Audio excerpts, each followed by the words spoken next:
กองบัญชาการปกส.แข่งหลวงลำทาจัดพิธีประกาศทรัพย์สินยกย้ายนายและพลตำรวจขึ้นในวันที่3ตุลาคม2025อยู่ที่สโมสรกองบัญชาการปกส.แข่งหลวงลำทา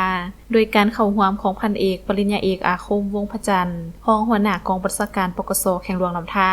มีบรรดาคณะห้องกองค่ายแผนกที่เกี่ยวข้องพร้อมด้วยนายและพลตำรวจที่ถูกทรัพย์สินและยกย้ายเข้าร่วมในพิธีพันโทนางมริจันทร์แก้วมณีวงศ์รองหัวหน้าห้องการเมืองปกส.แขวงได้ผ่านข้อตกลงของกองบัญชาการปกส.แข่งหลวงลำทา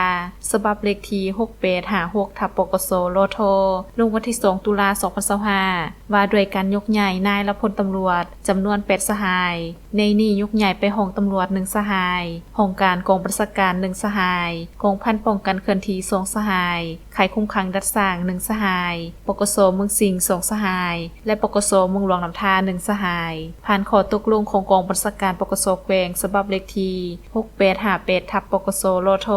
ว่าด้วยการสับสนนายและพลตำรวจที่สำเร็จการศึกษาโรงเรียนแห่งต่างๆลงประสบการณ์อยู่บรรดาปกส.กุมบ้านและบรรดาปกส.เมืองจำนวน25สหายในนี้สับสนให้ปกส.กุมบ้านเทศบาลแขวง5สหายปกส.กุมบ้านทงใจ2สหายปกส.กุมบ้านทงอม4สหายปกส.กุมบ้านบ่มเพียง2สหายปกส.กุมบ้านหลวง4สหายปกส.เมืองหลวงลำทา2สหายปกส.เมืองเวียงภูคา3สหายปกส.เมืองโลง1สหายและปกส.เมืองนาเล2สหายและได้สับสนพลตำรวจที่เรียนจบสันม.7 จากโรงเรียนวัฒนธรรมป้องกันความสงบประจำปี